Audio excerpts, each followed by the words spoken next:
पास अगर कांतारा है तो हमारे बॉलीवुड में भी मैड डॉग यूनिवर्स है जो फोकलोर की शक्ल में फिल्म दिखाता है। लेकिन आपने कभी इसको उस नजरिए से नहीं देखा ना, अब इस नई फिल्म के बाद पक्का देखने लग जाओगे। हाँ, तो थामा रिलीज हुई है जो अभी तक मैड डॉग हॉरर यूनिवर्स की सबसे महंगी फिल्म है, लेकिन क्या सबसे बड़ी बन पाएगी? फटाफट से सब कुछ बताती हूँ। उससे पहले एक छोटी सी एडवाइस, फिल्म शुरू होने के 10 मिनट पहले थिएटर के अंदर पहुंच जाना, क्योंकि वहाँ इस यूनिवर्स की अगली फिल्म का अनाउंसमेंट किया जाएगा। तो थामा की कहानी है एक ऐसे जंगल की जिसको श्राप लगा है। किसका? बेताल का श्राप। यहाँ इंसान का आना मना है और इंसान की दुनिया में बेताल का जाना मना है। ये दोनों नियम टूट जाते हैं जब ये टू लव बर्ड्स इलू इलू करने लग जाते हैं। भालू इंसान के पीछे और बेताल भालू के पीछे। बस इतनी सी लव स्टोरी है, टू मच फन। लेकिन इतना आसान होता तो पहले ही कोई बेताल ना कर लेता किसी इंसान से प्यार। उनको डर है, पता है किसका? एक गुफा का जिसमें वो रहता है, जिसके नाम पे फिल्म का टाइटल थामा रखा है। एक कैदी जिसको आजादी के लिए चाहिए किसी की बलि, माने खून खराबा। तभी तो थामा को अनाउंस करते टाइम बड़ा बड़ा लिखा था, it's a love story but a bloody one.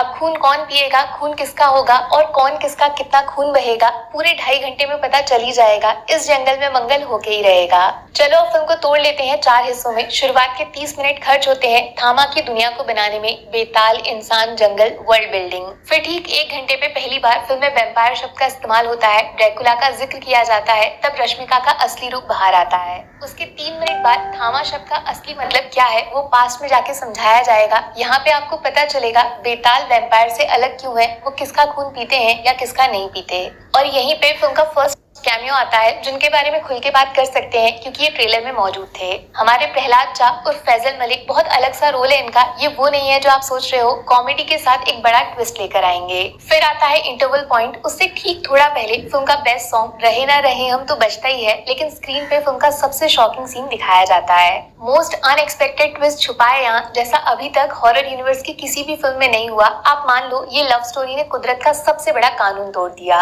और ठीक इंटरवल के बाद आता है एक प्रेडिक्टेबल सरप्राइज कैमियो नंबर 2, जहां से थामा मैड डॉग यूनिवर्स की बाकी मूवीज के साथ जुड़ने लग जाती है।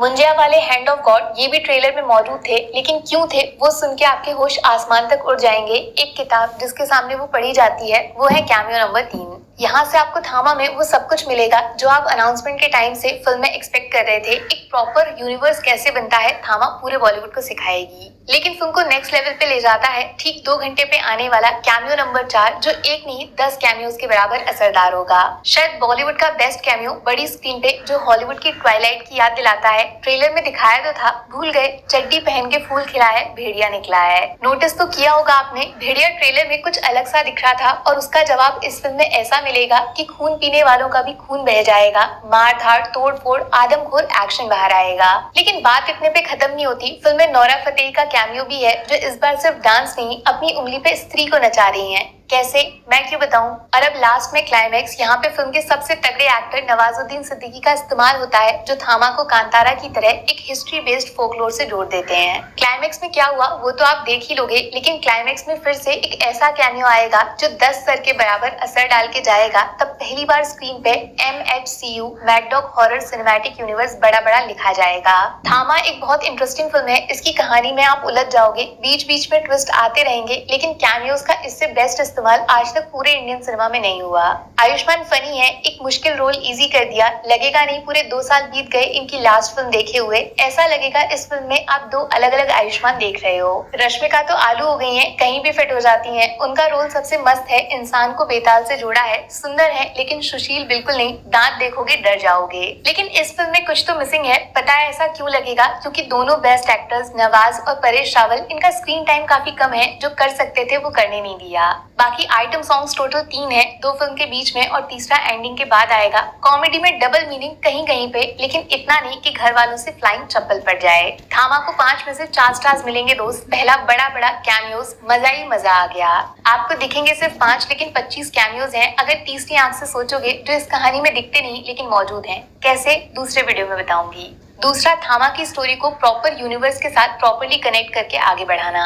तीसरा, फोकलोर से उठाए गए बेताल को 2000 साल पीछे से 2025 में लेकर आना। और एक आखिरी कैमियो नंबर 4, भेड़िया रे भेड़िया तूने क्या किया। Thank you mad dog cinema. Negatives, film का फर्स्ट हाफ थोड़ा ज्यादा बातूनी है, डायलॉग्स लंबे, कहानी छोटी रहेगी और परेश रावल के सीन्स बोरिंग कर दिए। Plus Nawaz the bad guy, इनको इतना कम क्यों दिखाया।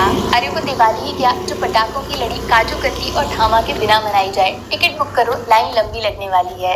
Take care, bye bye.